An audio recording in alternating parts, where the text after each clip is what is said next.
Very good morning. Welcome to TNPSC Factory. நம்ம இப்போதான் கரெக்டா எக்ஸாம் முடிஞ்சது group 2. At least it will take another 1 year. சரிங்களா? நெக்ஸ்ட் எக்ஸாம்ஸ் வர்றதுக்கு 1 year ஆகும். சரியா? நம்ம இந்த இன்பிட்வீன் கேப்பை வந்துட்டு நம்ம வந்துட்டு அடுத்த எக்ஸாம், அதாவது டிஎன்பிஎஸ்சிலேயே நடத்தக்கூடிய எக்ஸாமுக்கே நம்ம போவன்ற ஒரு மைண்ட் செட்ல இருந்து வெளியே வந்து வேற ஏதாவது எக்ஸாம்ஸ் இருக்கான்னு நம்ம பார்த்து அதுல நம்ம ஃபோக்கஸ் பண்ணலாம். சரியா? நம்ம நம்மளுடைய அல்டிமேட் எய்ம் என்ன அப்படின்னு பார்த்தோம்னா, தமிழ்நாடு கவர்மெண்ட்டுக்குள்ளார போகணுன்றது இருக்கா, இல்ல எனி ஆஃப் த கவர்மெண்ட் ஜாப்குள்ளார போகணுன்றதா? Any of the government job. சரியா? Any of the government job அப்படின்னு வைக்கிறது நல்லது. சரியா? தமிழ்நாடு கவர்மெண்ட் அப்படின்னு நம்மளுடைய மைண்ட ஷிங்க் பண்ணிக்க வேணாம். சரியா? தமிழ்நாடு போனா நான் தமிழ்நாடு தான் கவர்மெண்ட்டுக்குள்ளாரதான் போவேன் அப்படிங்கிற மாதிரி நம்ம மைண்டை ஷிங்க் பண்ணிக்க வேணாம். கொஞ்சம் ப்ராடர் ஆஸ்பெக்ட்ல இருந்து யோசிக்கலாம். சரியா? மேபி நான் தமிழ்நாடு கவர்மெண்ட்டுக்கே போகணும்னு நீங்க விருப்பப்பட்டா கூட ஃபர்தரா வரக்கூடிய எக்ஸாம்ஸ் ஒன்று கிளியர் பண்ணிட்டு அதுக்கப்புறம் நம்ம படிக்கிறது வந்துட்டு இன்னும் நம்ம கான்பிடென்ட் அதிகப்படுத்தும். நம்ம எக்ஸாம் கிளியர் ஆகுறதுக்கான வாய்ப்புகள் அதிகரிக்கும். சரியா? ஏன் அப்படின்னா ஆல்ரெடி நம்ம ஒரு எக்ஸாமை கிளியர் பண்ணிட்டோம் அப்படிங்கிற ஒரு செல்ஃப் கான்பிடென்ட் வரும். அந்த செல்ஃப் கான்பிடென்ட் அப்படியே நம்ம டெவலப் பண்ண அடுத்து வரக்கூடிய எக்ஸாம்ஸ் நம்ம வந்துட்டு எந்த ஒரு ஸ்ட்ரெஸ்ஸும் இல்லாம நம்ம என்ன பண்ணலாம் அப்படின்னு பார்த்தோம்னா ஈஸியா கிராக் பண்ண முடியும். சரியா? ஜென்ரலா ஒரு விஷயம் இருக்கு. ரொம்ப நாளா ப்ரிப்பரேஷன்லயே இருப்பாங்க, எக்ஸாமை கிளியர் பண்ண மாட்டாங்க. ஆனா ஒரு கட்டத்துல என்ன ஆகும் அப்படின்னு பார்த்தோம்னா அடுத்தடுத்த எக்ஸாம் டே தொடர்ந்து கிளியர் ஆகிட்டே வரும். அவங்களுக்கே ஒரு கன்ஃபியூஸ்டு ஸ்டேட்டுக்கு வந்துருவாங்க. எந்த வேலைக்கு போகலாம் அப்படிங்கிற ஒரு ஒரு கன்ஃபியூஸ்டு ஸ்டேட்டுக்கு வருவாங்க. சரியா? அதுக்கு நம்ம என்ன, அந்த மாதிரியான கன்ஃபியூஸ்டு ஸ்டேட்டுக்கு வர்றதுக்கு நம்ம என்ன பண்ணணும் அப்படின்னா அதிகமான எக்ஸாம்ஸ் நம்ம ஃபோக்கஸ் பண்ணணும். சரியா? வெறுமனே ஒரு குறிப்பிட்ட ஒரு எக்ஸாம்ஸ் மட்டுமே ஃபோக்கஸ் பண்ணுவேன் அப்படிங்கிற ஒரு மைண்ட் செட்ல இருந்து வெளியே வந்துட்டு கவர்மெண்ட் ஜாபுக்கு போறதுக்கு ஆனா எல்லா முயற்சிகளையும் நம்ம எடுக்கணும். சரியா? அதுக்கு நம்ம என்ன பண்ணலாம் அப்படின்னு பார்த்தோம்னா கரண்டா இப்போ நல்ல ஒரு வேக்கன்ட் என்ன ஓபன் ஆயிருக்கு அப்படின்னு பார்த்தோம்னா ஆர்ஆர்பி உடைய என்டிபிசி ஓபன் ஆயிருக்கு. எல்லாத்துக்குமே அது தெரிஞ்சிருக்கும். அப்படிதானே? ஓகே. அதே மாதிரி எஸ்எஸ்சி அப்படிங்கிறதும் இருக்கு. அதை கேள்விப்பட்டிருக்கீங்களா? எஸ்எஸ்சி உடைய ஃபுல் ஃபார்ம் என்ன? Staff selection commission. சரியா? அதாவது பணியாளர்கள் தேர்வு ஆணையம் தான். சரியா? மத்திய அரசு அல்லது ஒன்றிய அரசுக்கு தேவைப்படக்கூடிய பணியாளர்களை தேர்வு செய்யக்கூடிய தேர்வாணையம் தான் ஸ்டாஃப் செலெக்ஷன் கமிஷன் அப்படின்னு சொல்லக்கூடியது. சரியா?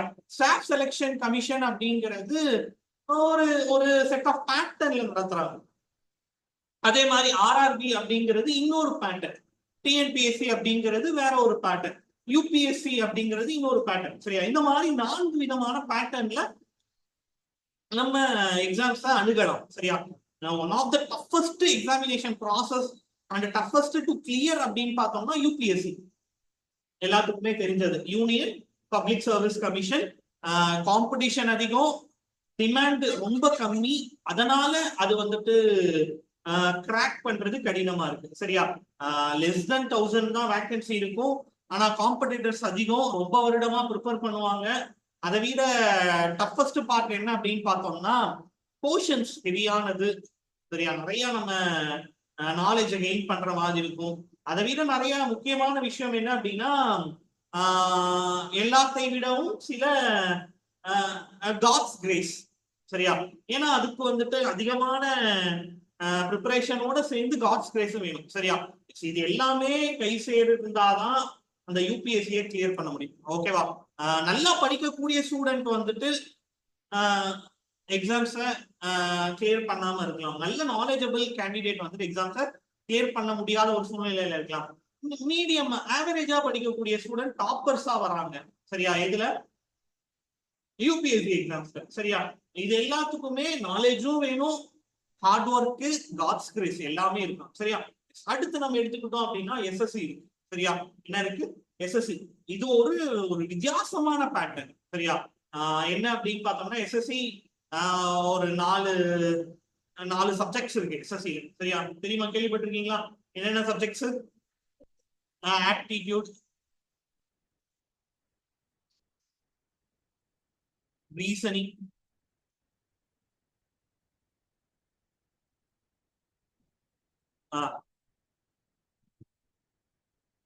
ஜெனரல் இங்கிலீஷ்,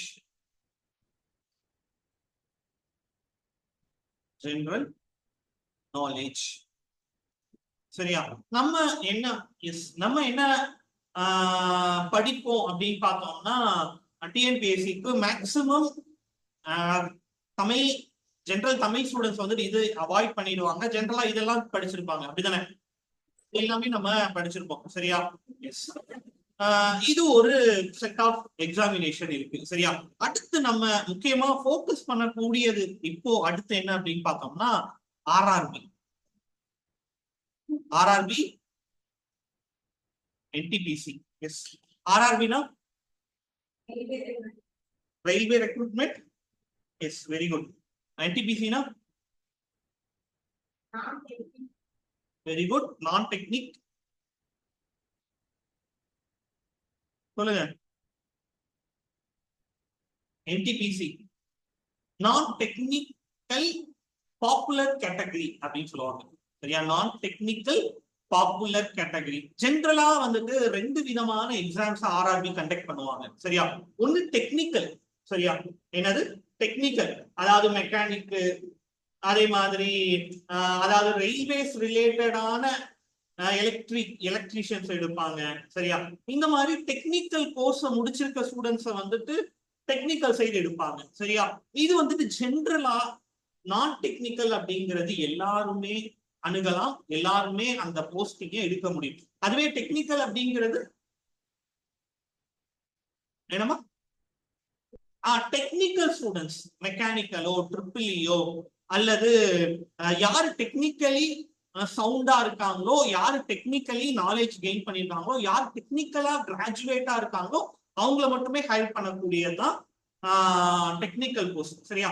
அடுத்து ஏஎல்பி அப்படின்னு சொல்லுவாங்க, அசிஸ்டன்ட் லோகோ பைலட். சரியா? ட்ரெயினை வந்துட்டு டிரைவ் பண்ணக்கூடிய ஒரு பேரு பைலட் அப்படின்னு சொல்லுவோம். சரியா? ட்ரெயினை டிரைவ் பண்ற ஒரு பேர் என்னது? பைலட். சரி, அந்த பைலட் ஆகுறதுக்காக ஒரு எக்ஸாம்ஸ் வைப்பாங்க, ஏஎல்பி அப்படின்னு சொல்லுவாங்க, அசிஸ்டன்ட் லோகோ பைலட் அப்படின்னு சொல்லுவாங்க. சரியா? எஸ். இப்போ இந்த எக்ஸாம் நடக்கல. சரியா? இப்ப என்ன எக்ஸாம் நடக்குது? இப்ப என்ன எக்ஸாம் சோஃபார் நடக்க போகுது? எஸ்எஸ்சியா? ஐபிபிஎஸ்ஆ? இல்ல இதுல ஆர்ஆர்பில இப்ப நடக்க போற எக்ஸாம் வந்துட்டு NTPC, non technical popular category அப்படின்னு சொல்லக்கூடிய போஸ்டுக்கு தான் எடுக்க போறாங்க. சரியா? இது என்ன போஸ்ட் அப்படின்னு பார்த்தோம்னா ஸ்டேஷன் மாஸ்டரு, சரியா, கூட்ஸ் மேனேஜரு, சரியா, இந்த மாதிரி கொஞ்சம் ஒரு நல்ல உயர்வான ஒரு இடத்துல, அதாவது ரயில்வே ஸ்டேஷன்ல உயர்வான இடத்துல அமரக்கூடிய ஒரு போஸ்ட் தான் ஆர்ஆர்பி என்டிபிசி கண்டக்ட் பண்ணக்கூடிய போஸ்ட். சரியா? இந்த எக்ஸாம்ஸ் நடக்கக்கூடியது. இந்த எக்ஸாம்ஸ் வந்துட்டு அவ்வளவு கடினமா அப்படின்னு கேட்டா ரொம்ப கடினம்லாம் கிடையாது. நமக்கு என்ன முக்கியம் அப்படின்னு பார்த்தோம்னா பிராக்டிஸ் தான். சரியா? இதுக்கு என்ன முக்கியம்? பிராக்டிஸ் இருந்தா எல்லாருமே எல்லாத்தினாலையும் ட்ராக் பண்ண முடியும் எக்ஸாம் தான் இந்த ஆர்ஆர்பி என்டிபிசி. சரியா? பிராக்டிஸ் இல்ல அப்படின்னா it's not at all possible. சரியா? சும்மா போய் நம்ம ஒரு அட்டெம்ப்ட் கொடுத்து பார்க்கலாம் அப்படிங்கிற ஒரு இதுல போனீங்க அப்படின்னா இட்ஸ் டஃப். சரியா? பண்ண முடியாது. சரியா? எஸ். ஏன்னா இது வந்துட்டு சிபிடி, கம்ப்யூட்டர் பேஸ்டு டெஸ்ட். சரியா? Computer based test, time allocate பண்ணியிருப்பாங்க. அதே மாதிரி இது வந்துட்டு மல்டிபிள் லெவல் எக்ஸாம்ஸ் நடக்கும். சரியா? Tier 1, Tier 2 அப்படிங்கிற மாதிரி எக்ஸாம்ஸ் வந்து மல்டிபிள் லெவல்ஸ் நடக்கும். சரியா? ஒவ்வொரு போஸ்டிங் பொறுத்து 3 ஸ்டேஜஸா அல்லது 2 ஸ்டேஜஸா அப்படிங்கிறத டிசைட் பண்ணுவோம். சரியா? நம்ம எடுக்கக்கூடிய மார்க்கு, அதே மாதிரி நம்ம ப்ரெஃபர் கொடுத்திருக்கக்கூடிய போஸ்ட், இதை பொறுத்து நமக்கு என்ன மாறும்? எக்ஸாம்ஸ் உடைய ஸ்டேஜஸ் எத்தனையா மாறும்? ஒன்னு 2 ஸ்டேஜ் இருக்கு அல்லது 3 ஸ்டேஜஸ் இருக்கு. சரியா? மினிமம் 2 ஸ்டேஜ நம்ம கட்டாயமா எழுதி இருக்கணும். அந்த 2 ஸ்டேஜ்லயும் ஹை மார்க்ஸ் எடுக்கணும். சரியா? அப்பதான் இந்த போஸ்ட் கிடைக்கும். சரியா? எஸ். இந்த ஆர்ஆர்பி என்டிபிசி அப்படிங்கிறது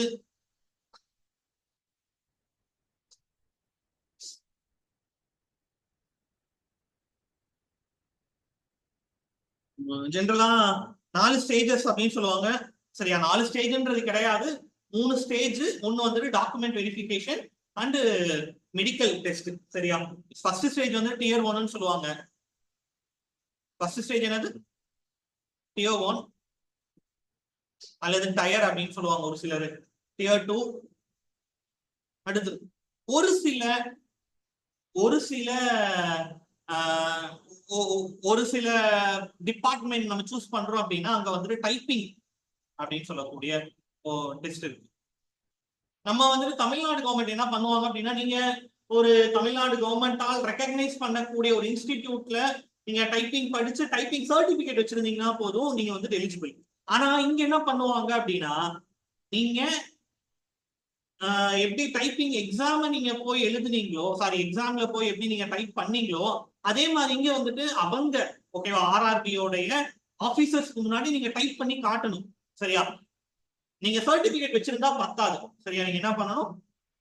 டைப் பண்ணி அவங்களுக்கு ப்ரொடியூஸ் பண்ணணும். சரியா? நான் வந்துட்டு கேப்பபிள் பர்சன் தான், நீங்க எதிர்பார்க்கிற அளவுக்கு என்னுடைய டைப்பிங் ஸ்கில் இருக்கு அப்படிங்கிறத நீங்க காட்டணும். வெறுமனே சர்டிபிகேட் என்ன ஆகாது, இங்க பேசாது. சரியான தமிழ்நாடு கவர்மெண்ட் அக்செப்ட் பண்ணிக்குவாங்க. டைப்பிங் முடிச்சிருக்கேன், நான் ஹையர் முடிச்சிருக்கேன் அப்படின்னு நீங்க சொன்னீங்கன்னா அதை அக்செப்ட் பண்ணிக்குவாங்க. ஆனா இங்க என்ன ஆகாது, அது பயனளிக்காது. என்ன பண்ணணும்? அங்க டைப் பண்ணி காட்டணும். சரியா?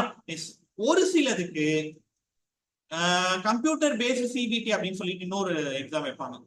கம்ப்யூட்டர் ரிலேட்டடாக சில கொஸ்டின்ஸ் இருக்கு. சரியா?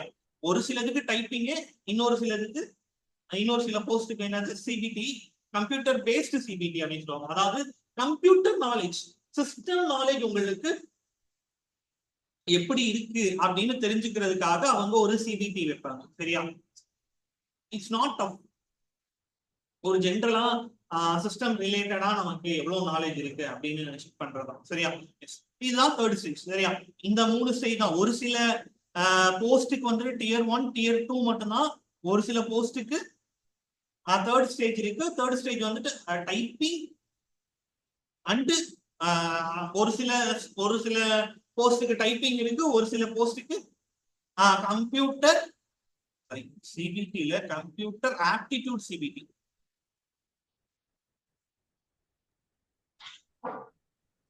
Computer related aptitude.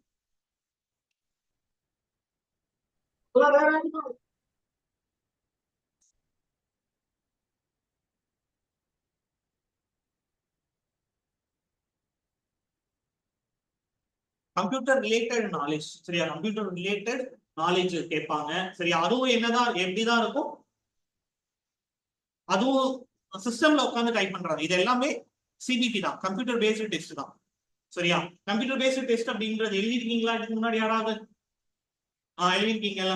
ஒரு சிஸ்டம் இருக்கும், அந்த சிஸ்டம் முன்னாடியே உங்களுக்கு ஒரு பேப்பர் பேனா கொடுத்துருவாங்க. கொஸ்டின்ஸ் ஸ்க்ரோல் ஆகும். இட் மீன்ஸ் அதாவது கொஸ்டின் விசிபிள் ஆகும். நீங்க வந்துட்டு ஏவா பியா சியா டியான்றத வந்துட்டு சூஸ் பண்ணணும். சரியா? இதுதான் கம்ப்யூட்டர் பேஸ்டு டெஸ்ட். சரியா? அதே மாதிரிதான் இது எல்லாமே நடக்கும். சரியா? இதோடைய ஒரு பெனிஃபிட் என்ன அப்படின்னு பார்த்தோம்னா, உங்களுக்கு ரிசல்ட் அப்படிங்கிறது ரொம்ப டிலே ஆகாது. சரியா? ரிசல்ட் அப்படிங்கிறது என்னவாகாது, ரொம்ப டிலே ஆகாது. உங்களுக்கு ரொம்ப ஒரு மேக்சிமம் ஒரு மேக்சிமம் 2 மந்த்ஸ்லயே உங்களுக்கு ரிசல்ட் வந்துட்டு வெளியே வந்துடும். சரியா? கம்ப்யூட்டர் பேஸ்ட் டெஸ்ட்னால மேக்சிமம் 2 மந்த்ல என்ன வந்துடும், ரிசல்ட் வந்துடும். ஸ்பீடி ப்ராசஸா இருக்கும். தமிழ்நாடு கவர்மெண்ட் நடத்தக்கூடிய டிஎன்பிஎஸ்சி மாதிரி கொஞ்சம் ஸ்லோவா இருக்காது ப்ராசஸ். இது வந்துட்டு கம்பேரிட்டிவ்லி எப்படி இருக்கும், ஸ்பீடா இருக்கும். எல்லா ப்ராசஸும் ஸ்பீடா இருக்கும். சரியா? சார் கொஸ்டின்லாம் இதுல தமிழ்ல கேட்பாங்களாங்க சார், இல்ல இங்கிலீஷ்ல வருமாங்க சார்? கொஸ்டின் பேப்பர் வந்துட்டு நம்ம இங்கிலீஷ்ல தான் இருக்கும். நம்ம வந்துட்டு லாங்குவேஜ் வந்துட்டு சூஸ் பண்ணிக்கலாம். சரிங்களா? நம்ம என்ன பண்ணிக்கலாம், லாங்குவேஜ் நம்ம சூஸ் பண்ணிக்கலாம். சரியா? முன்னாடிலாம் இங்கிலீஷ் ஹிந்தி தான் அப்படிங்கிற மாதிரி இருந்துச்சு. இப்போ வந்துட்டு சூஸ் பண்றதுக்கான ஆப்ஷன் கொடுத்துருக்காங்க. இன்னும் நோட்டிபிகேஷனை நம்ம தெளிவா படிச்சோம்னா அதை சொல்லிடுவாங்க. சரியா? எக்ஸாக்டா நமக்கு தெரிஞ்சிடும். நான் இன்னும் நோட்டிபிகேஷனை படிக்கல. சரியா? நான் அதை வந்துட்டு நான் தெரியப்படுத்துறேன். சரியா? அல்லது சல்மான் சார் உங்களுக்கு வந்துட்டு தெரியப்படுத்துவோம். அப்படி சரியா? ஏஜ் லிமிட் என்னவாங்க சார் இருக்கும்? அது எல்லாமே உங்களுக்கு நான் இதை வந்துட்டு இன்ட்ரோடக்ஷன் பண்ணதான் வந்திருக்கேன். சரிங்களா? அதை பத்தி டீட்டெயில்டா வந்துட்டு இன்னும் ஒரு செஷன் போவோம். சரியா, இதை பத்தி டீட்டெயில்டா இன்னொரு செஷன் போவோம். நம்ம அகாடமில அதுக்கான கோச்சிங் அந்த சைட்ல கொடுப்பாங்க. சரியா, அகாடமில அதுக்கான கோச்சிங் என்ன பண்ணுவாங்க, சைட்ல கொடுப்பாங்க. சரியா, 30 சில கம்யூனிட்டிக்கான கிரேஸ் ஏஜ் இருக்கு. சரியா, எஸ், இன்னும் டீடைல்டா நோட்டிபிகேஷனை நம்ம டிஸ்கஸ் பண்ணுவாங்க. சரியா, நான் எதுக்காக இப்ப சொல்றேன் அப்படின்னா, அனௌன்ஸ் பண்ணிட்டாங்க, கிட்டத்தட்ட ஒரு 11,000 வேக்கன்சி இருக்கு, இப்போ இருந்து படிக்க ஆரம்பிச்சிருங்க அப்படிங்கிறதுக்காக நான் உங்களுக்கு ப்ரையாராவே இன்ஃபர்மேஷன் கொடுக்குறேன். சரியா, ப்ரையாராவே இன்ஃபர்மேஷன் கொடுக்குறேன், டீடைல்டா உங்களுக்கு வரும். சரியா, இதுல என்ன சப்ஜெக்ட்ஸ் அப்படின்னு பார்த்தோம்னா, இந்த எக்ஸாமுக்கான சப்ஜெக்ட்ஸ் என்ன அப்படின்னு பார்த்தோம்னா, Tier 1 CBT 1 அப்படின்னு சொல்லலாம், அல்லது Tier 1 அப்படின்னு சொல்லுவாங்க. CBT 1 ஃபர்ஸ்ட் மேக்ஸ் ஒரு 30 கொஸ்டின்ஸ் இருக்கும், 30 கொஸ்டின்ஸ். அடுத்து ரீசனிங் ஒரு 30 கொஸ்டின்ஸ். அடுத்து ஜிகே ஜெனரல் அவேர்னஸ் அப்படின்னு சொல்லலாம். ஓ சாரி, இது 40. சரியா, ஆக மொத்தம் எவ்வளவு, எத்தனை கொஸ்டின்ஸ், 100 கொஸ்டின்ஸ். சரியா, 100 கொஸ்டின்ஸ், 100 மார்க்ஸ், 90 மினிட்ஸ். எவ்வளவு மினிட்ஸ்? சரியா, இதுதான் Tier 1. சரியா, ஒரு குறிப்பிட்ட மார்க், சரியா, நல்ல மார்க் எடுத்துட்டீங்க அப்படின்னா Tier 2க்கு போவீங்க. சரியா, Tier 2 இதே மாதிரிதான், CBT 2.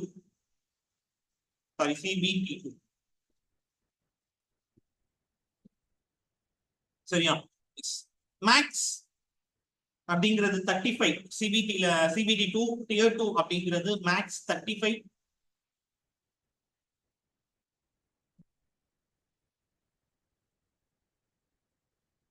Reasoning 35. General awareness 50.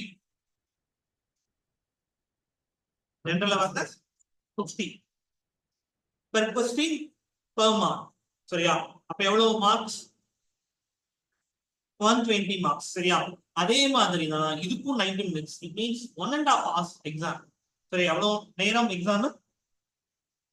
1.5 hours exam. சரியா,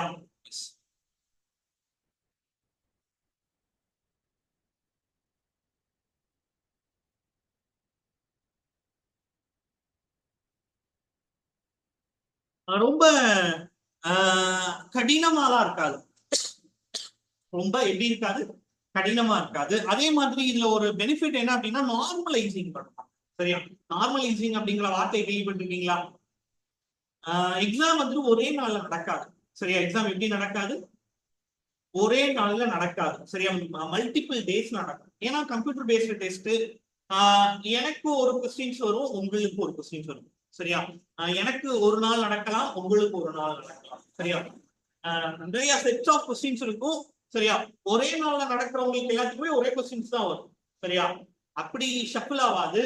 எனக்கு இன்னைக்கு நடக்குது அப்படின்னா உங்களுக்கு நாளைக்கு நடக்கும் அப்படின்னா எனக்கும் உங்களுக்கும் வேறு வேறு கொஸ்டின்ஸ் இருக்கும். சரியா, இப்ப இதுல ஒரு சிக்கல் இருக்கு. டிஎன்பிஎஸ்சில ஒரு நிறைய ஒரு பிரச்சனைக்குரிய விஷயமா வந்தது என்ன அப்படின்னு பார்க்கலாம். இந்த குரூப் 2ல என்ன ஒரு முரண்பாடா இருந்துச்சு, மாணவர்கள் மத்தியில நிறைய கஷ்டப்பட்டாங்க அப்படின்னு சொல்லலாம். மாணவர்கள் மத்தியில கொந்தளிச்சாங்க ஒரு விஷயத்துக்காக. எந்த விஷயத்துக்காக கொந்தளிச்சாங்க? தமிழ்நாடு பப்ளிக் சர்வீஸ் கமிஷன் மேல கொஞ்சம் காண்டா இருந்தாங்க மாணவர்கள். என்னவோ general English easy, general Tamil comparatively tough அப்படிங்கிற ஒரு விஷயம் வந்துட்டு பயங்கரமான ஒரு கொந்தளிப்பு உருவாக்குச்சு. சரியா, ஜெனரல் தமிழ் படிக்கிறவங்களுக்கு ஒரு 10 மார்க் ஜெனரல் இங்கிலீஷ் படிக்கிற ஸ்டூடெண்ட்டை விட கம்மியா வருது. ஆனா நம்ம ரெண்டு பேருமே ஈக்குவலா ட்ரீட் பண்ணுவாங்களா இல்ல வேற வேற மாதிரி ட்ரீட் பண்ணுவாங்களா? இப்ப ஜென்ரல் இங்கிலீஷ் படிக்கிறவங்க 150 மார்க் எடுத்திருக்கான், ஜென்ரல் தமிழ் படிச்சவங்க 135 தான் எடுத்திருக்காங்க, ஆனா டஃபஸ்ட் எக்ஸாம். அப்ப ரெண்டு பேருமே ஈக்குவலா ட்ரீட் பண்றாங்களா இல்ல வேற வேற மாதிரி ட்ரீட் பண்றாங்களா? டிஎன்பிஎஸ்சி வேற வேற மாதிரி ட்ரீட் பண்றாங்களா? கிடையாது. ஈக்குவலா தாங்க சார் பண்ணுவாங்க. ஈக்குவலா தான் ட்ரீட் பண்ணுவாங்க. ஆக்சுவலா நான் சொல்றது உங்களுக்கு புரியல. என்னது? தமிழ்ல கொஸ்டின் கரெக்ட் தப்பாவே இருந்தாலும் ஃபைனலா இங்கிலீஷ் தான் கரெக்ட்னு சொல்லிட்டு ஈக்குவல் பண்ணி விட்டுறாங்க சார். நான் அப்படி சொல்லலைங்க. ஜென்ரல் இங்கிலீஷ், ஜென்ரல் தமிழ், அதாவது 101ல இருந்து 200வது கேள்வி வரைக்கும் நீங்க அட்டன் பண்ணீங்கல்ல, அது என்ன இருந்துச்சு? ஒரு சிலருக்கு தமிழ் ஜென்ரல் தமிழ் கொஸ்டின், இன்னொரு சிலருக்கு ஜென்ரல் இங்கிலீஷ். சரியா? அந்த ஜென்ரல் இங்கிலீஷ் படிச்சவங்க ஈஸியா 90+ ஸ்கோர் பண்றாங்க. சரியா? இட் மீன்ஸ் 1 மந்த் படிச்சாவே, நல்ல எஃபோர்ட் போட்டு ஒரு 1 மந்த் படிச்சிருந்தாங்க அப்படின்னா எவ்வளவு ஸ்கோர் பண்ணலாம்? 90+ ஸ்கோர் பண்ணலாம். 6 மந்த் ஹார்ட் ஒர்க் பண்ணா கூட ஜென்ரல் தமிழ் படிச்சவங்கனால 80+ தாண்ட முடியல அப்படிங்கிறது ஒரு குற்றச்சாட்டு. அப்ப 10 மார்க் என்ன ஆகுது? லேக் ஆகுது. ஜென்ரல் தமிழ் படிச்சவங்க 10 மார்க் லேக் ஆகுது. அப்ப டிஎன்பிஎஸ்சி என்ன பண்ணணும்? ஜென்ரல் இங்கிலீஷ் ஈஸியா இருந்ததுனால நார்மலைசிங் பண்ணணும் அப்படின்ற ஒரு கான்செப்ட் இருக்கு. சரியா? நார்மலைசிங் அப்படின்னா என்ன அர்த்தம் அப்படின்னா, இப்ப நான் சொன்னேன்ல, நான் எஸ்எஸ்சி ஆர்ஆர்பில எப்படி நார்மலைசிங் பண்ணுவாங்க அப்படின்னா, நான் இன்னைக்கு டெஸ்ட் எழுதுறேன். சரியா? நீங்க இந்த மேம் வந்துட்டு நாளைக்கு டெஸ்ட் எழுதுறாங்க, நீங்க நாளைக்கு டெஸ்ட் எழுதுறீங்க அப்படின்னா, நான் எழுதும் போது ரொம்ப ஈஸியா இருக்கு கொஸ்டின் பேப்பர். அப்ப எல்லாமே எப்படி எழுதிருப்பாங்க?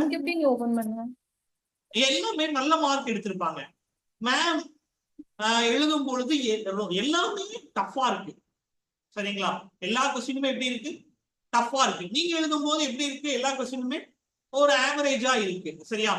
இப்ப 3 பேருமே ஈக்குவலா ட்ரீட் பண்ண முடியுமா? ட்ரீட் பண்ண முடியாது. அது வந்துட்டு இன்ஜஸ்டிஸ். சரியா? அது என்னது? அது அநீதி. சரியா? அதுக்காக என்ன பண்றாங்க அப்படின்னா நார்மலைசிங் பண்ணுவாங்க. சரியா? டஃபா இருக்கிற கொஸ்டின் பேப்பருக்கு மார்க் அதிகமா ஒரு 7-8 மார்க் கிரேஸ் மார்க் கொடுப்பாங்க. ஈஸியா இருந்துச்சு அப்படின்னா மார்க்ஸ் ரெடியூஸ் பண்ணுவாங்க. சரியா? இதுக்கு பேர் என்னது? நார்மலைசிங் அப்படின்னு சொல்லுவாங்க. சரியா? இது நார்மலைசிங்ல இருக்கு. சாரி, இது வந்துட்டு எங்க இருக்கு? எஸ்எஸ்சி ஆர்ஆர்பில இருக்கக்கூடியது. சரியா? அதனால உங்களுக்கு என்ன இருக்காது அப்படின்னு பார்த்தோம்னா, இந்த மாதிரியான நீங்க பயப்படுற மாதிரியான இன்ஜஸ்டிசஸ் இருக்காது. சரியா?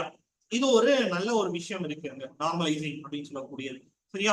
எஸ், நம்ம ஆல்ரெடி நம்ம படிச்சிருப்போம். மேக்ஸ்ல கிட்டத்தட்ட நம்ம படிச்சதே தான் எல்லாமே. சரியா? நம்பர் சிஸ்டமா இருக்கட்டும், எல்சிஎம், ஹெச்சிஎஃப், அதுக்கப்புறம் AP GP, profit and loss, percentage, ratio, proportion, அடுத்து CI SI, compound interest, simple interest, இந்த மாதிரி இருக்கும். எக்ஸ்ட்ரா ஒரு 3 டாபிக் வரும், ஜாமெட்ரி, ட்ரிக்னோமெட்ரி அப்படின்னு சொல்லிட்டு. இந்த மாதிரி ஒரு 3 டாப், இது மட்டும் தான் நம்ம படிக்கிற மாதிரி இருக்கும். சரியா? ரீசனிங் ஒரு பெரிய விஷயமே கிடையாது. இது வந்துட்டு யாரும் சொல்லி தரணும்னு அவசியம் இல்லை. இது என்னதான் வேணும்? நாலேஜ் அப்படிங்கிறத விட நாலேஜ் கெயின் பண்றது தான் நாலேஜ். இதுக்கு என்ன முக்கியம்? பிராக்டிஸ். சரியா? ரீசனிங் என்ன முக்கியம்? பிராக்டிஸ் முக்கியம். சரியா? இது வந்துட்டு ஒரு டெய்லி ஒரு 100 கொஸ்டின் ரீசனிங் எடுத்து போட்டுக்கிட்டே இருக்கணும். சரியா? ரீசனிங் டாபிக்ல இருந்து ஒரு 100 கொஸ்டின், ஊருப்பட்ட சோர்ஸ் இருக்கு. ஒரு 10 வருஷத்துக்கு முன்னாடி எல்லாம் நெட்ல வந்துட்டு நெட்டு அல்லது இன்டர்நெட்ல இருந்து நமக்கு கஷ்டமா இருக்கும். ஆனா இன்னைக்கெல்லாம் வந்துட்டு ஊருப்பட்ட ரீசனிங் கொஸ்டின்ஸ் நம்ம வந்துட்டு வெப்ல சர்ச் பண்ணும்போது ஈஸியா கிடைக்குது. அப்போ ஒவ்வொரு நாளும் ஒரு 100 கொஸ்டின் ரீசனிங் போட்டுக்கிட்டே இருந்தோம் அப்படின்னா இட்ஸ் இனஃப். சரியா? அடுத்து ஜென்ரல் அவேர்னஸ். ஜென்ரல் அவேர்னஸ் நம்ம படிக்கிறது தான். சரியா? பாலிட்டி படிப்போம், ஹிஸ்டரி படிப்போம். இதை தாண்டி நம்ம கான்செப்டா டிஎன்பிஎஸ்சிக்கு படிச்சுக்கிட்டே இருப்போம். ஆனா இங்க என்ன படிக்கணும் அப்படின்னா ஃபேக்சுவல் இன்ஃபர்மேஷனா படிக்கணும். இங்க என்ன படிக்கணும்? ஃபேக்சுவல் இன்ஃபர்மேஷனா சில விஷயங்கள் படிக்கணும். சரியா? கான்செப்ட் கேட்க மாட்டாங்க. இதுல எதுதான் கேட்பாங்க? ஃபேக்ட்ஸ் தான் கேட்பாங்க. சரியா? நிறைய விஷயத்த பைகாட் பண்ணணும். சரியா? இது பண்ணோம்னா நம்ம எக்ஸாம்ஸ் ஈஸியா கிராக் பண்ண முடியும். சரியா? எந்த எக்ஸாம்ஸ்? RRB exam. சரியா? இதுக்கு நமக்கு முக்கியம் என்ன அப்படின்னா எக்ஸசைஸ் பண்ணிக்கிட்டே இருக்கணும். சரியா? எக்ஸசைஸ் மீன்ஸ் பிராக்டிஸ் பண்ணிக்கிட்டே இருக்கணும். சரியா? பிராக்டிஸ் பண்ணிக்கிட்டே இருக்க நமக்கு வெற்றி அப்படிங்கிறது ரொம்ப நெருக்கமானதாக மாறும். சரியா? இத பத்தி முக்கியமான விஷயம் என்ன அப்படின்னா, SC and ST candidate apply பண்ண ஸ்டார்ட் பண்ணிடுங்க. சரியா? எக்ஸாம்ஸ்க்கு அப்ளை பண்ண ஸ்டார்ட் பண்ணிடுங்க. பிசி அண்ட் எம்பிசி ஸ்டூடெண்ட் வந்துட்டு ஒரு ஓபிசி சர்டிபிகேட் அப்படின்னு சொல்லிட்டு ஒரு சர்டிபிகேட் எடுக்கணும். சரியா? என்ன சர்டிபிகேட் எடுக்கணும்? ஓபிசி அப்படிங்கிற ஒரு சர்டிபிகேட் நம்ம அகாடமிலே நம்ம எடுத்து தரலாம். சரியா? அது இஷ்யூஸ் இல்லை. நம்ம மேம் வந்து எடுத்து தரலாம். அதுக்கான ப்ராசஸ்லாம் நீங்க கேளுங்க.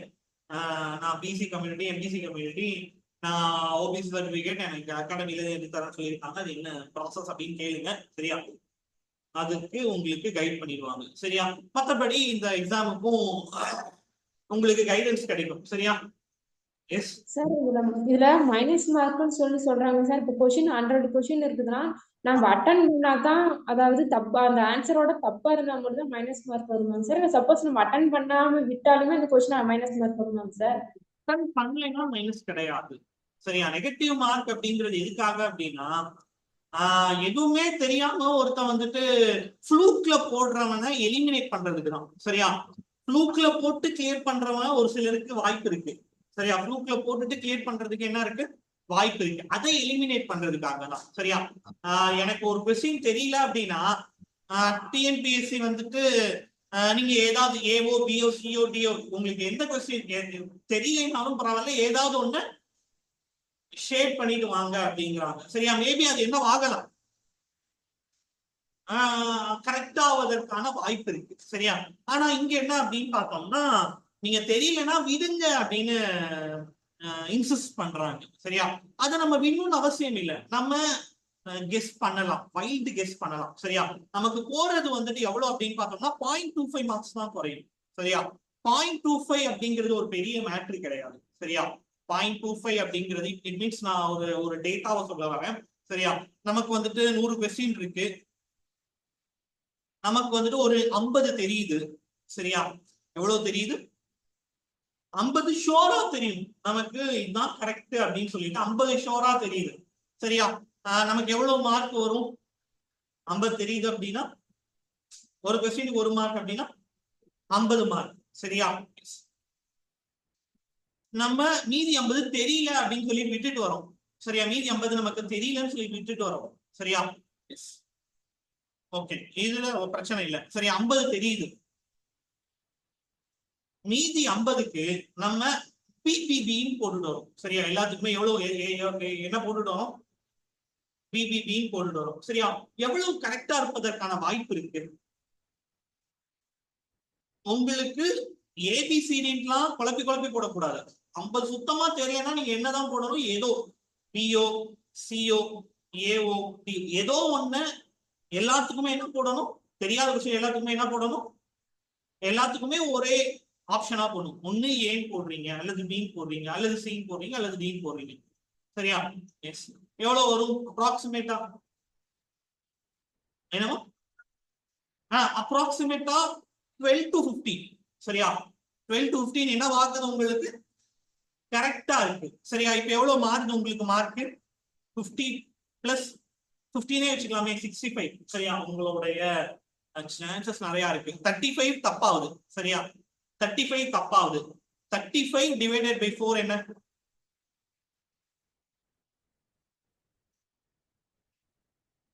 என்னமா? 8 பாயிண்ட் 8 பாயிண்ட் சம்திங் வருதுங்க சார். 8.5 65ல 8 பாயிண்ட் சாரி 65ல 8.5 போச்சுன்னா 50 57. சரியா? 57 56.5 57 சம்திங் வருங்க சார். 56.5. சரியா? 56.5. இப்ப நமக்கு தெரியலனா 50 மார்க் போகுது. நம்ம ஏதோ ஒண்ணு போடுறதுனால என்ன ஆகுது? ஒரு 6 மார்க் சேர்ந்து வருது இல்ல? சரியா?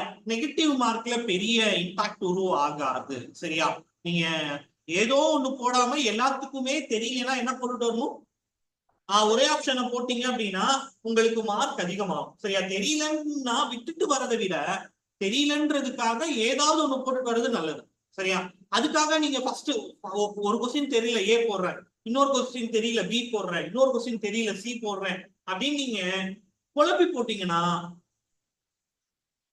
எல்லாம் போயிடும். சரியா? இப்படி நீங்க போட்டீங்க அப்படின்னா நிச்சயமா என்ன கிடைக்கும்?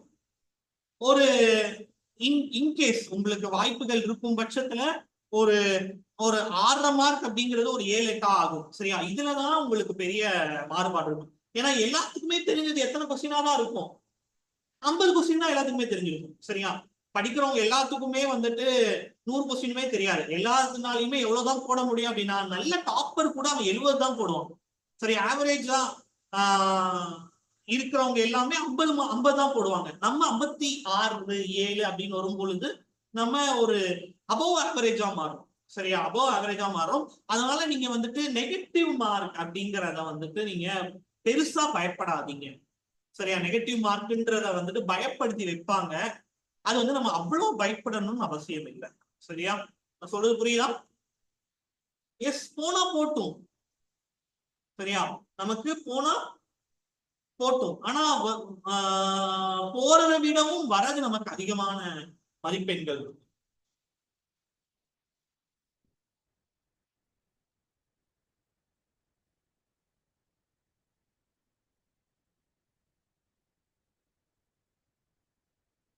சரியா?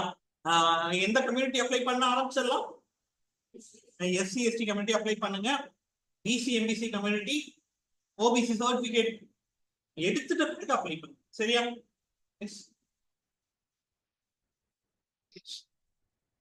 ஓகே. இத பத்தி இன்னும் டீடைலா நம்ம நெக்ஸ்ட் வீக்ல சல்மான் சார் டிஸ்கஸ் பண்ணுவாங்க. சரியா? இதுல எப்படி போலாம், என்னெல்லாம் பண்ணலாம் அப்படிங்கிறத சல்மான் டிஸ்கஸ் பண்ணுவோம். அப்படி சரியா?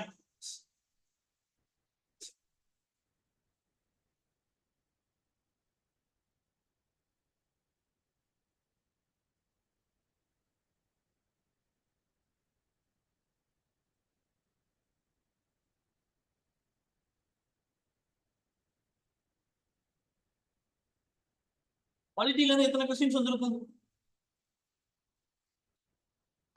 குரூப் 2ல?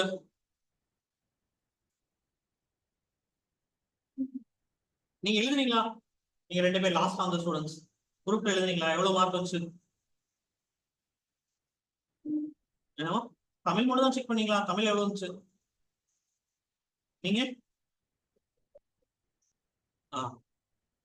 என்ன கம்யூனிட்டி?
எப்படி கொஸ்டின் பேப்பர் இருக்கா குரூப் 2?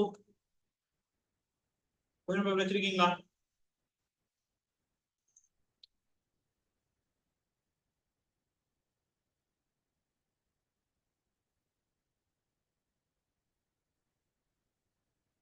யாரும் இல்லையா? சிஸ்டம்ல இருக்கா? ஓகே.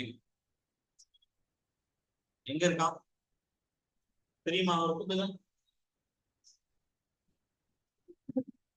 இதானே?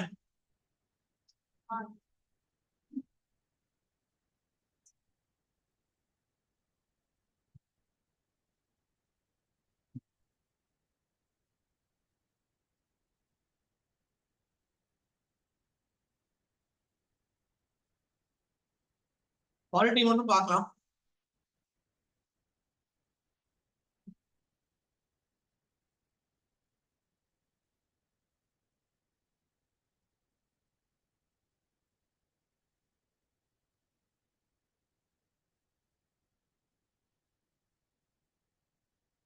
பாலிட்டி பார்த்துட்டு நம்ம எப்படி கெயின் பண்ணணும் நாலேஜ் அப்படிங்கறத நம்ம தெரிஞ்சுக்கலாம்.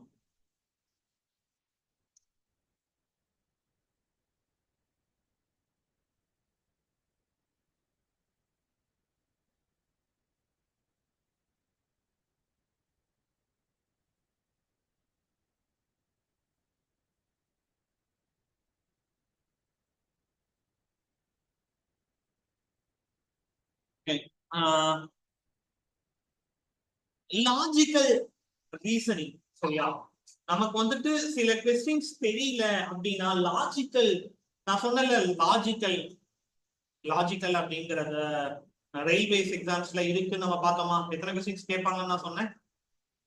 Tier 1ல 30 கொஸ்டின், Tier 2ல 35 கொஸ்டின்ஸ் கேட்பாங்க. சரியா, இந்த லாஜிக்கல் ரீசனிங் பண்றதுனால ஜிஎஸ்க்கும் ஹெல்ப்ஃபுல்லா இருக்கும். சரியா, லாஜிக்கல் ரீசனிங் நம்ம கத்துக்கிறதுனால ஜிஎஸ் ஹெல்ப்ஃபுல்லா இருக்கும். அதை விட முக்கியமா நம்ம லைஃபுக்கு ஹெல்ப்ஃபுல்லா இருக்கும். எப்படி அனலிட்டிக்கலா திங்க் பண்றது, நம்ம மைண்ட டெவலப் பண்ணும். சரியா, அனலிட்டிக்கலா திங்க் பண்ற விஷயத்த நம்ம மைண்டுக்கு ட்ரெயின் பண்றோம். அதுதான் லாஜிக்கல் ரீசனிங். சரியா, இது லாஜிக்கல் ரீசனிங் இருந்தா நிறைய கொஸ்டின் அப்ளை பண்ணலாம். சரியா, நிறைய கொஸ்டின் நம்ம என்ன பண்ணலாம் அப்படின்னா கரெக்டா சூஸ் பண்ணலாம், எலிமினேட் பண்ணலாம். சரியா, இப்ப உதாரணத்துக்கு நமக்கு ராதாகிருஷ்ணன் இவங்க எல்லாமே பிரசிடென்ட்ன்றது தெரியும். சரியா, இங்கே கொடுத்துட்டாங்க. சரியா, இவங்க எல்லாமே பிரசிடென்ட்ன்றது தெரியும். ஆனா அதை தாண்டி வேற எதுவுமே தெரியாது அப்படின்னா இந்த இடத்துல நம்ம லாஜிக்கல் ரீசனிங் அப்ளை பண்ணணும். சரியா, எப்படி அப்படின்னு பார்த்தோம்னா சில விஷயங்கள் மட்டும்தான் நமக்கு தெரியும். எல்லாத்துக்குமே எல்லாமே தெரியும்லாம் சொல்லிட முடியாது. நம்ம என்னதான் பண்ணணும் அப்படின்னா நாலேஜபிள் பர்சன் அப்படிங்கிறது என்ன அர்த்தம் அப்படின்னா எல்லாமே தெரியறவங்க அப்படிங்கிறது நாலேஜபிள் பர்சன் கிடையாது. சரியா, தெரிஞ்சதை கொண்டு தெரியாததை அப்ளை பண்றதுதான் நாலேஜபிள் பர்சன். சரியா, எனக்கு லிமிட்டட் நாலேஜ் தான் இருக்கு. அந்த லிமிட்டட் நாலேஜை பயன்படுத்தி நான் என்ன பண்ண போறேன்,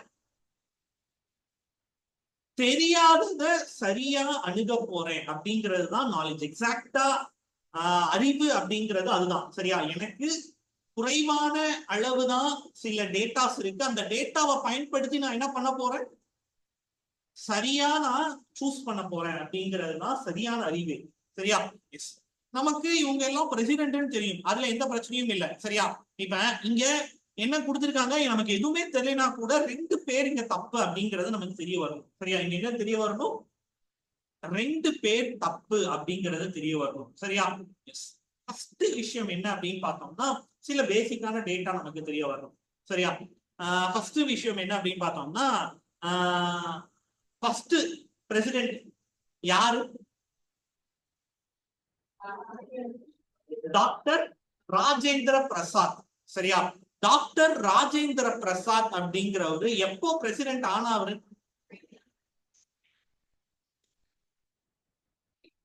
52வா? நான் தான் கேட்கிறேன் உங்ககிட்ட, ஏன்ட்டு நீங்க திருப்பி கேட்கிறீங்க? சரி, இந்தியா எப்ப ரிபப்ளிக் ஆனுச்சு?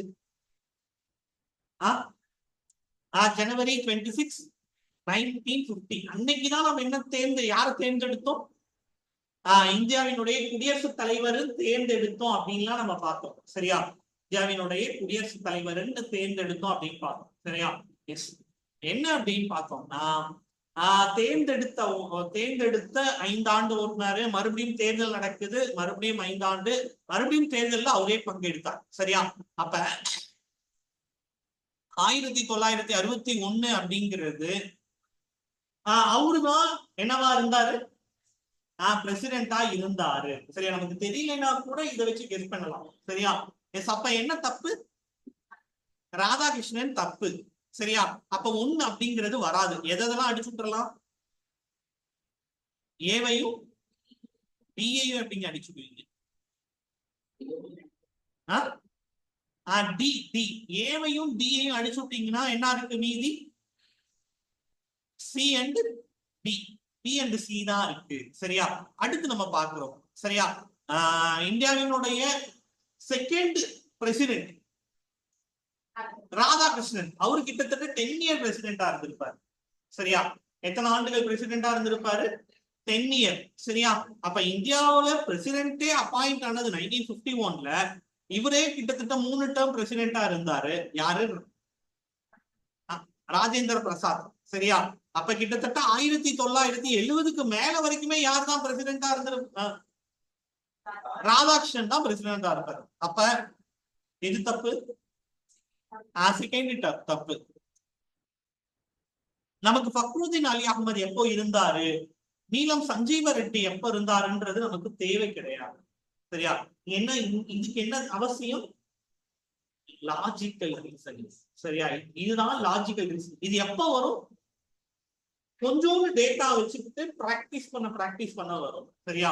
எலிமினேட் பண்றதுல இது நமக்கு வரும். சரியா? 3 and 4. சரியா? இருந்தாலும் நம்ம இனிமேல் நம்ம வந்துட்டு சில ஃபேக்சுவல் இன்ஃபர்மேஷனையும் படிச்சுக்கலாம். சரியா? அடுத்த எக்ஸாம்ல மேபி இந்த மாதிரியான கேள்விகள் எதிர்பார்க்கலாம். சரியா? டாக்டர் ராதாகிருஷ்ணன் எந்த இயர் பிரசிடென்டா இருந்தாரு அப்படிங்கறது எல்லாமே படிச்சுக்கலாம். சரியா?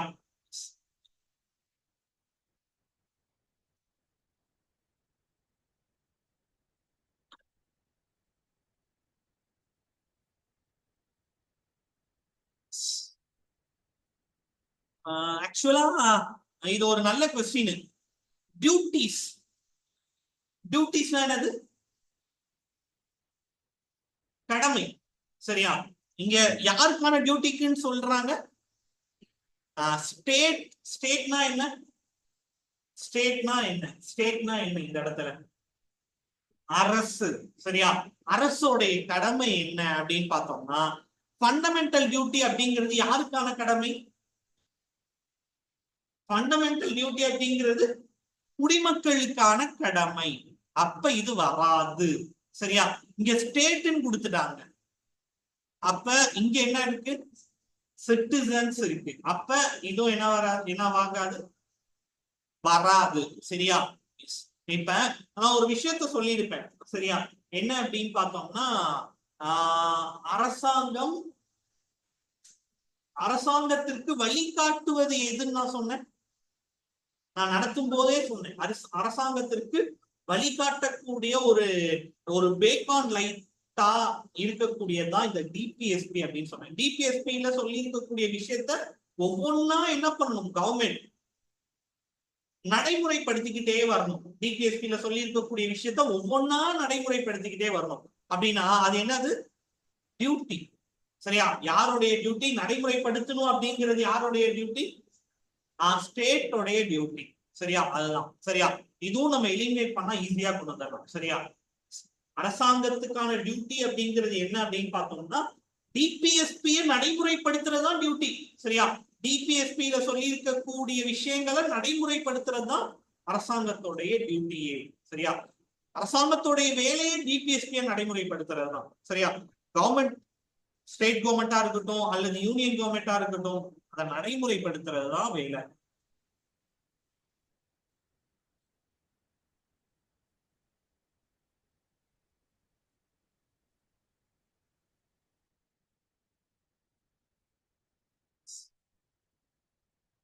இது வந்துட்டு பிலாசபிக்கல் கொஸ்டின். இது எதுலயுமே அடங்காது. சரியா? இது ஒரு நல்ல கொஸ்டின் தான். சரியா? சாக்ரட்டிஸ்க்கு முன்னாடியும் ஒருத்தர் சோலோன் அப்படின்னு சொல்லிட்டு ஒருத்தர் இருப்பார். சோலோனோட சிஷ்யர் தான் சாக்ரட்டிஸ். சாக்ரட்டிஸோடைய சிஷ்யர் தான் பிளாட்டோ. பிளாட்டோடைய சிஷ்யர் தான் அரிஸ்டாட்டல். அரிஸ்டாட்டல் தான் உலகத்திலேயே மிகச்சிறந்த ஒரு புத்தகம் எத்திக்ஸ் அப்படிங்கிற ஒரு புத்தகத்தை கொடுத்திருப்பாரு. சரியா? அரிஸ்டாட்டலோடைய சிஷ்யர் தான் அலெக்சாண்டர், மாவீரன் அலெக்சாண்டர் அப்படின்னு சொல்லக்கூடியது. சரியா? சிந்தனையாளர்கள். இவங்கெல்லாம் யாரு? சிந்தனையாளர்கள். சரியா? திங்கர்ஸ். இதுவும் ஈஸியான கொஸ்டின். இன்கரெக்ட்லி மேட்ச்டு அப்படின்னு கொடுத்திருக்காங்க. சரியா? ஆர்டிகல் 18 நம்ம நகலா வச்சு படிச்சிருப்போம். ஆர்டிகல் 18 என்னது?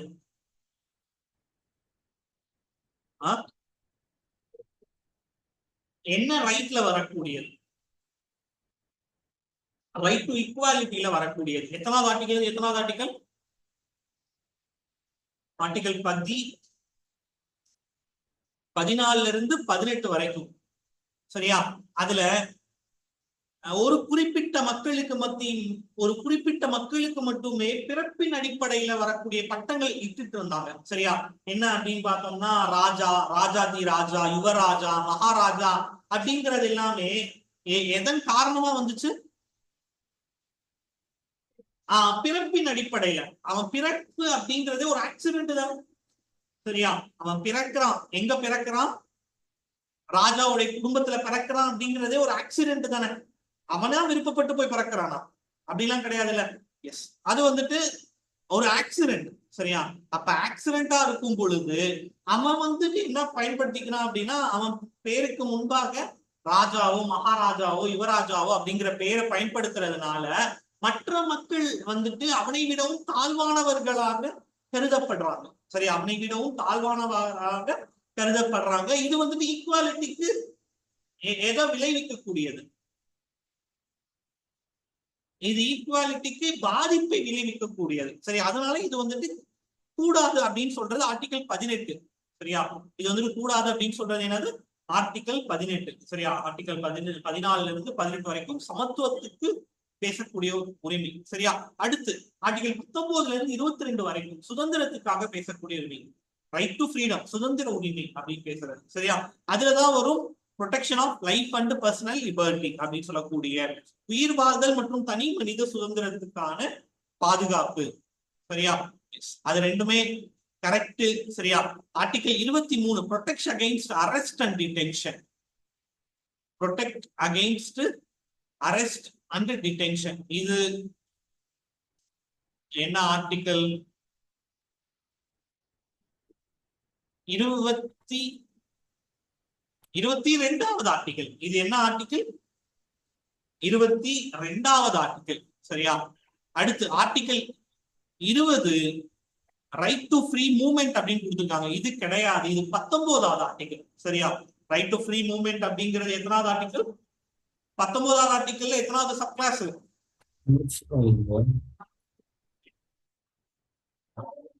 4வது. சரியா? Right to free movement throughout the territory in India 19வது ஆர்டிகல்ல 4வது சப் கிளாஸ். சரியா? அப்ப இது ரெண்டு மட்டும் தான் தப்பு. Article 3 and 4 incorrectly matched. History,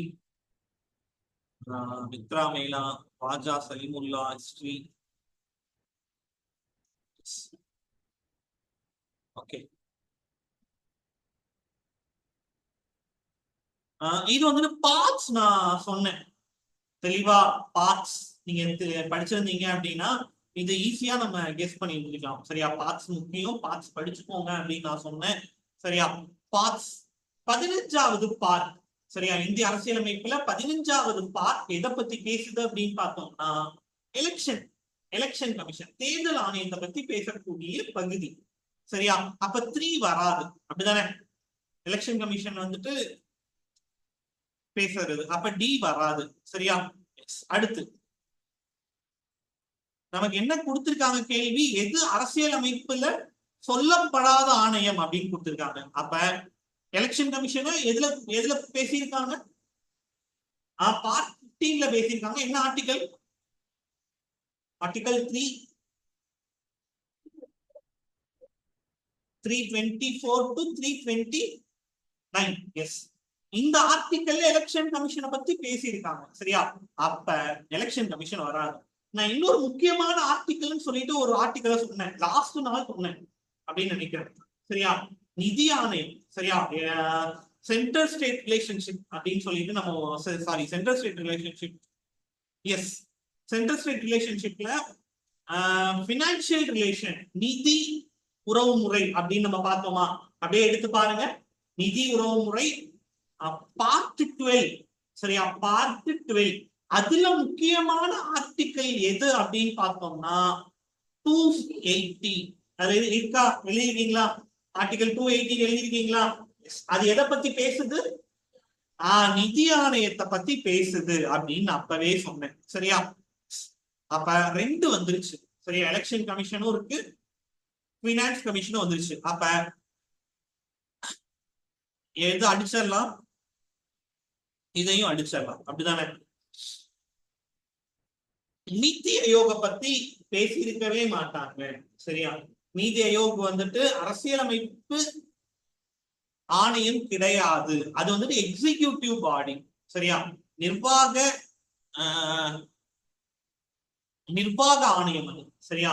அது வந்துட்டு ஸ்டாச்சூட்டரி பாடியும் கிடையாது. சரியா? எக்ஸிகியூட்டிவ் அத்தாரிட்டியால உருவாக்கப்பட்டதுதான் நிதி ஆயோக். சரி, அதே மாதிரி நேஷனல் டெவலப்மெண்ட் கவுன்சில் அப்படிங்கிறது 1952 உருவாக்கி இருப்பாங்க. பிளானிங் கமிஷனை அப்ரூவ் பண்றதுதான் நேஷனல் டெவலப்மெண்ட் கவுன்சில். சரியா? இதுவும் எதுல சொல்லப்பட்டிருக்காது அப்படின்னு பார்த்தோம்னா அரசியலமைப்புல சொல்லப்பட்டிருக்காத ஒரு ஆணையம். சரியா? ரெண்டும் கிடையாது, இது ரெண்டும் மட்டும் தான்.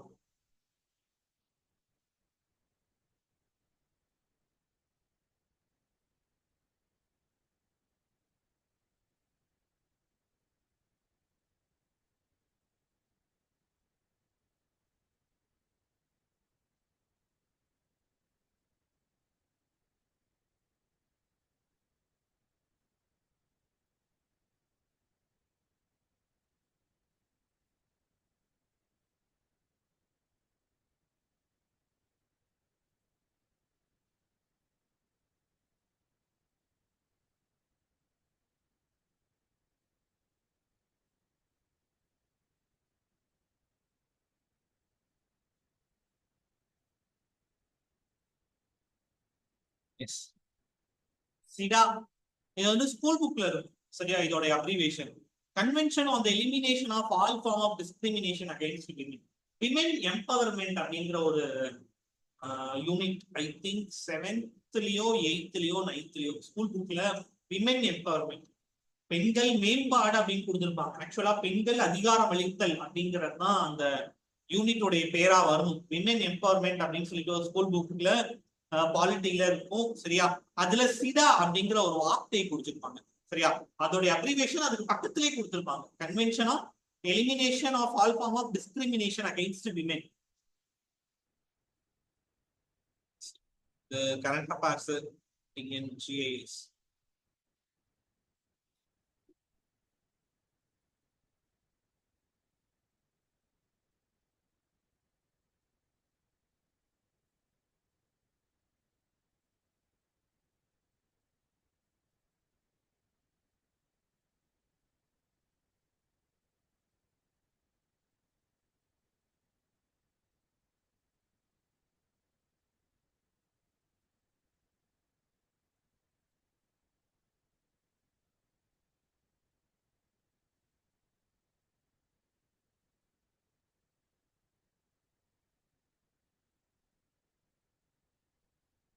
ஓகேவா?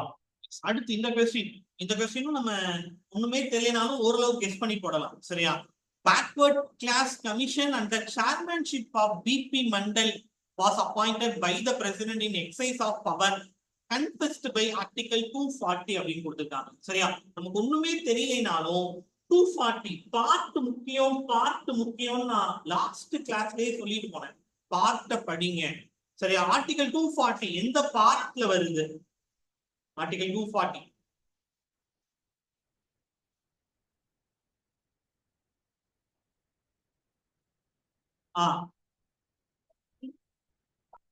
எதை பத்தி வரக்கூடும்? யூனியன் ஒன்றிய பிரதேசத்தை பத்தி பேசக்கூடிய பார்ட். சரியா? ஒன்றிய பிரதேசம்.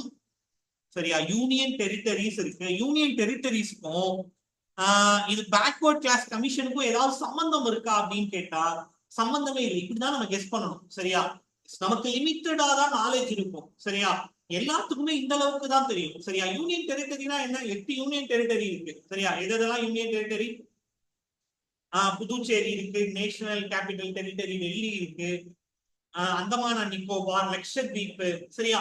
இதுதான் யூனியன் டெரிட்டரி நமக்கு தெரியும். சரியா? Union territory backward class commission. அப்ப ஏதோ ஒரு முரண்பாடா இருக்குல்ல? பேக்வர்ட் கிளாஸ் கமிஷனுக்கும் இந்த இடத்துல யூனியன் டெரிட்டரின்ற வார்த்தை வந்திருக்கா? வரவே இல்லை. அப்ப இந்த ஸ்டேட்மெண்ட் என்னது? ராங். சரியா? நமக்கு இது தெரியல. சரியா? 11 இண்டிகேட்டரா, 12 இண்டிகேட்டரா, 13 இண்டிகேட்டரான்லாம் நமக்கு தெரியாது. சரியா? யாருக்குமே தெரியாது. சரியா? கொஸ்டின் சாரி எக்ஸாம் எழுதுறதுல 99% ஆஃப் த ஸ்டூடெண்ட்ஸ்க்கு இது தெரியவே தெரியாது. இந்த ரீசன் சரியா தவறா அப்படிங்கிறது தெரியாது. நமக்கு எது மட்டும்தான் தெரியுது, அசர்ஷன் வந்துட்டு தவறுன்னு தெரியுது. சரியா? அப்ப அடிச்சுடுங்களேன். அசர்ஷன் தவறுன்னு தெரியுறதெல்லாம் அடிச்சுடுங்களேன். சரியா? ஏ வருமா? ஏ இஸ் ட்ரூ கொடுத்திருக்காங்க, அப்ப அடிச்சு விட்டுறலாம். A both A and R are true கொடுத்திருக்காங்க. இது சரியா தப்பா? தப்பு. ஏ இஸ் ஃபால்ஸ் கொடுத்திருக்காங்க, அப்ப இது வரலாம். அடுத்து both A and R are true கொடுத்திருக்காங்க, இது வருமா? வராது. சரியா?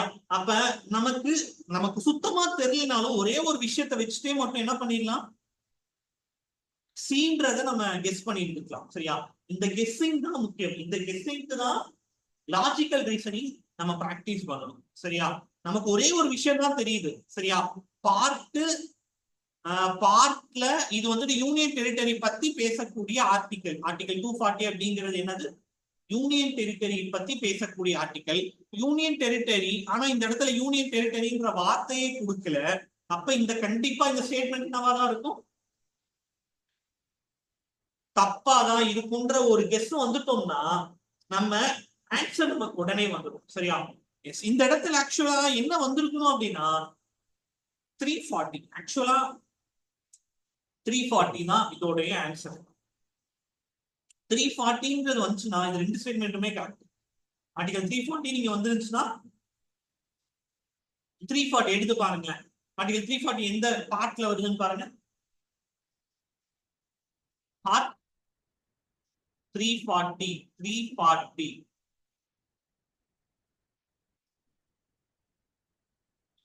பகுதி 340. 16 எதை பத்தி பேசுது?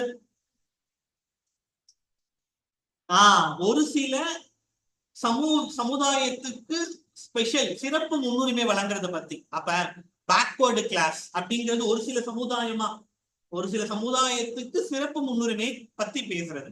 பேக்வர்ட் கிளாஸ் கமிஷனை உருவாக்குறத பத்தி பேசக்கூடிய ஆர்டிகல் 340. சரியா? ஆக்சுவலா 340 இது 16th பார்ட்ல வரக்கூடியதா. சரியா?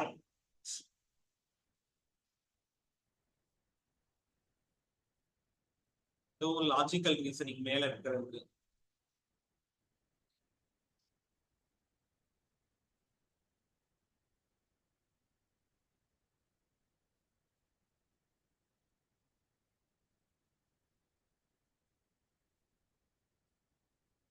Economy,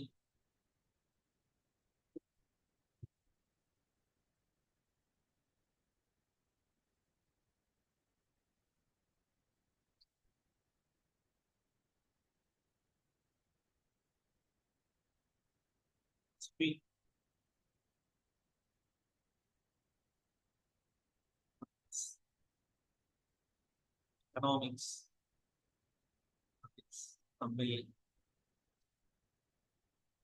current affairs.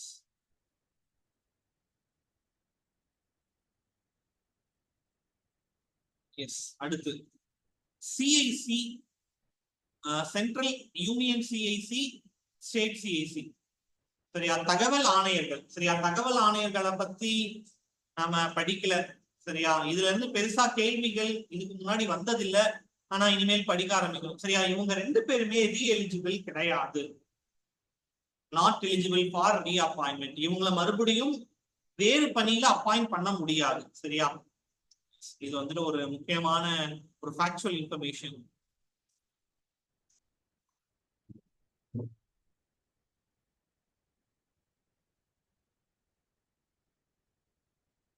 S,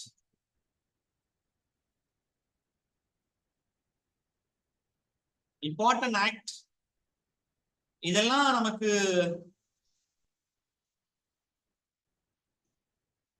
school புக்ஸ்ல இருக்கக்கூடிய விஷயம். சரியா?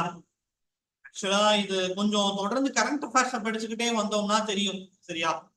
Representation of people act 1951. சரியா? இதெல்லாம் கரண்ட் அஃபேர்ஸோட சேர்ந்து வரக்கூடியது. சரியா? போன வருஷம் எலெக்ஷன் நடந்துச்சுல்ல? எப்போ எலெக்ஷன் நடந்துச்சு? இப்பதானே நடந்துச்சு, பிப்ரவரியில. அதனால இந்த கொஸ்டின் கேட்டிருக்காங்க. ரெப்ரசன்டேஷன் ஆஃப் பீப்புள் ஆக்ட் வந்துட்டு 1951. சரியா? ஒரு தேர்தல்ல நிக்கணும்னா ஒருத்தருக்கு என்னென்ன தகுதி இருக்கணும் அப்படின்னு சொல்றதா ரெப்ரசன்டேஷன் ஆஃப் பீப்புள் ஆக்ட். சரியா, இது அடிப்படையா வச்சுதான் இந்த கேள்வி வந்தது. சரி, அதே மாதிரி union territory Tamil Delhi union டெரிட்டரியில அடிக்கடி பிரச்சனை வந்துகிட்டே இருக்கு. சரியா, யூனியன் டெரிட்டரிக்கு தனியா சட்டம் இருக்கு. அது என்ன ஆக்ட் அப்படின்னா 1991. சரியா, 1991. அடுத்து prevention of insult of national honours act 1971. அடுத்து government of union territory act 1963. இது கொஞ்சம் கரண்ட் அஃபேர்ஸோட லிங்க் ஆகி வரக்கூடியது. இது பியூரா நீங்க இதுன்னு கன்சிடர் பண்ணக்கூடாது, பாலிட்டின்னு கன்சிடர் பண்ணக்கூடாது.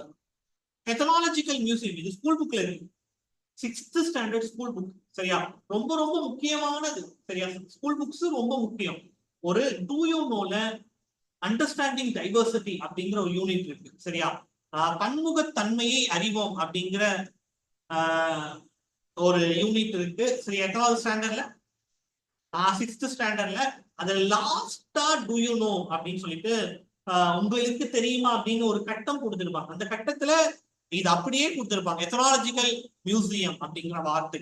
மனித குலத்தின் அருங்காட்சியகம், இந்தியா ஒரு மனித குலத்தின் அருங்காட்சியகம் அப்படின்னு சொன்னது B.A. ஸ்மித் அப்படின்னு சொல்லியிருப்பாங்க. சரியா, எத்தனாவது ஸ்கூல் புக்ல இருக்கு?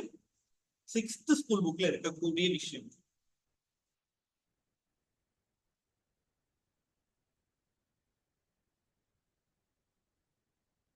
இது நம்ம பார்த்தோம் சென்ட்ரல் ஸ்டேட் ரிலேஷன்ஷிப்ல. சரியா, ரொம்ப நல்ல விஷயம். சரியா, லாஸ்டா நம்ம பார்த்தோம் சென்ட்ரல் ஸ்டேட், லாஸ்ட் நாள்ல பார்த்தோம். எழுதிக்கமா, சர்க்காரியா கமிஷன், சர்க்காரியா ஆணையம் எந்த ஆண்டு அமைக்கப்பட்டது? 1983. அப்ப ஃபர்ஸ்ட் ஸ்டேட்மெண்ட் கரெக்டா? என்ன கேட்டிருக்காங்க கொஸ்டின்? இன்கரெக்ட் ஸ்டேட்மெண்ட் அப்படின்னு கேட்டிருக்காங்க. சரியா, எத்தனை ரெக்கமெண்டேஷன் நான் சொன்னேன்னா, எத்தனை ரெக்கமெண்டேஷன் நான் சொன்னேன் உங்க நோட்ல பாருங்க. அப்படியே எத்தனை ரெக்கமெண்டேஷன் சொன்னா சொல்லலையா? சொல்லலையா?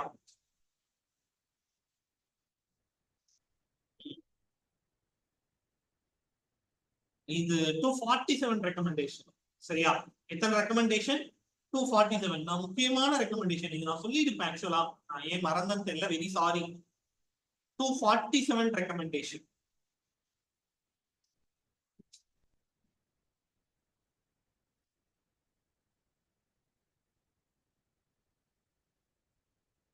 அடுத்து the commission recommend to scrap the article 356. அதாவது ஆர்டிகல் 356 நீக்க வேண்டும் அப்படின்னு சொல்லிச்சா அப்படின்னு கேட்டா கிடையாது. சரியா, இதுக்கு முன்னாடி தமிழ்நாடு கவர்மெண்ட் ஒரு கமிஷன் அப்பாயிண்ட் பண்ணியிருப்பாங்க 1969. என்ன கமிஷன்? ராஜமன்னார் கமிஷன். அதுக்கு ரெக்கமெண்ட் பண்ணியிருப்பாங்க. சரியா, சரியா, இந்த கமிஷன்ல ரெக்கமெண்ட் பண்ணிருக்க மாட்டாங்க. சரியா, 1969 ராஜமன்னார் கமிஷன்ல தான் ஆர்டிகல் 356 நீக்க வேண்டும் அப்படின்னு சொல்லியிருப்பாங்க. சரியா, எஸ், போன டைம்ல நமக்கு சரியான குறைவாதான் டைம் இருந்துச்சு, அதனால நம்ம இதை பார்க்கல. சரியா, இந்த வருடம் கண்டிப்பா இந்த இதுல பார்த்தரலாம். சரியா, என்னென்ன ரெக்கமெண்டேஷன் பண்ணாங்கன்றதையும் நம்ம பார்த்தரலாம். சரியா, அடுத்து the commission recommend that residuary power of taxation should be given to the state அப்படின்னு சொல்லியிருக்காங்க. சரி, ஒண்ணுமே இல்லை, இது நம்ம இது ரெண்டுமே நம்ம கரெக்ட்னு முடிவு பண்ணிட்டோம்னா கூட, இது தப்புன்னு முடிவு பண்ணிட்டோம்னா கூட நம்ம கேன்சல் வந்துடும். என்னது 3 என்று. சரியா, தமிழ்நாடு டே எல்லாத்துக்குமே தெரியும்.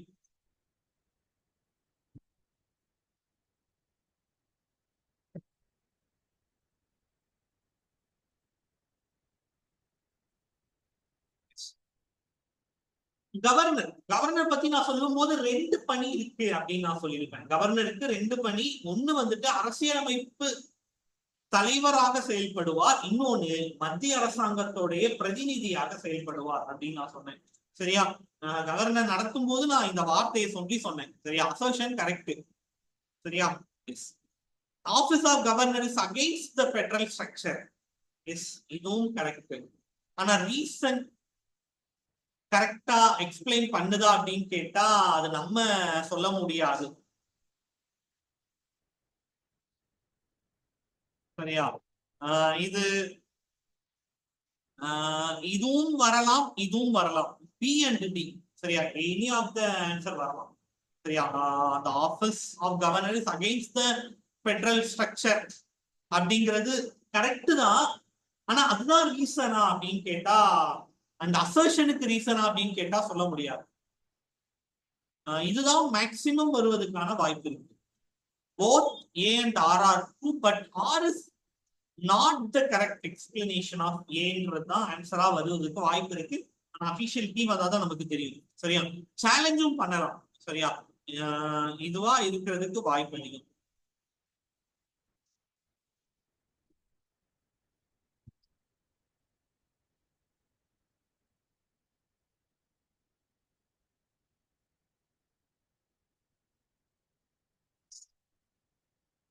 ஒரு கம்மியான கேள்விகள் தான் வந்திருக்கு. சரியா? ஒரு 6 கேள்விகள் வந்திருக்கும்னு நினைக்கிறேன். சரியா? 5-6 கேள்விகள் தான் வந்திருக்கும். சரியா? ஜென்ரலா ஒரு 8-9 கேள்விகள் வரலாம். சரியா? எப்பவுமே எக்ஸாமுக்கு கான்ஸ்டிடியூஷன்ல இருந்து ஒரு 8-9 கேள்விகள் வரலாம். சரியா? சரி, இதோட நம்ம இந்த செஷனை முடிச்சிடலாம். ஒரு பிரேக் எடுத்துக்கோங்க, நம்ம ஃப்ரெஷ்ஷா நம்ம ஸ்டார்ட் பண்ணலாம். சரியா? தேங்க்யூ.